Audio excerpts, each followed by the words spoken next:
રાજકોટની કે જ્યાં મનપાની પ્રાથમિક મતદાર યાદી જાહેર કરવામાં આવી 1 થી 18 વોર્ડમાં 1 લાખથી વધારે મતદારો ઘટ્યા છે। અગાઉ 10.93 લાખની સામે 9.85 લાખ મતદારો। બૂથની સંખ્યા 991 થી વધીને 1016 થઈ। મતદાર યાદીમાં નામ ન હોય અથવા તો ફેરફાર કરવો હોય તો કરાવી શકાશે। ત્યારે અગાઉ 10.93 લાખની સામે 9.85 લાખ મતદારો જોવા મળ્યા છે। જે બૂથની સંખ્યા છે તે પણ વધારવામાં આવી છે। 991 થી 1016 બૂથની સંખ્યા થઈ છે।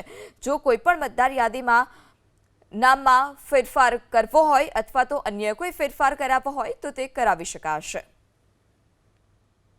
ગયા ઇલેક્શનમાં અંદાજિત 2021માં જ્યારે આપણે જોઈએ તો 10,93,991 જેટલા મતદારોનો સમાવેશ થતો હતો। ત્યાર પછી જે હમણાં રિસેન્ટલી જે SIR એટલે કે જે સઘન મતદાર યાદી સુધારણા કાર્યક્રમ થયો છે એના હિસાબે જે એબસેન્ટ છે, શિફ્ટેડ છે, ડુપ્લિકેશન મતદારો હોય આવા જે ડિલીટ થયેલા છે અને ત્યારબાદ જે વિધાનસભાની મતદાર યાદી ઉપરથી જ આ મતદાર યાદી તૈયાર કરવામાં આવી છે અને અંદાજિત 9,85,952 જેટલા મતદારો નોંધાયેલ છે। હાલ બૂથ લાસ્ટ ટાઈમના ઇલેક્શન સાથે જો કમ્પેર કરીએ આપણે તો 2021માં અપ્રોક્સિમેટલી 991 જેટલા મતદાન મથક હતા।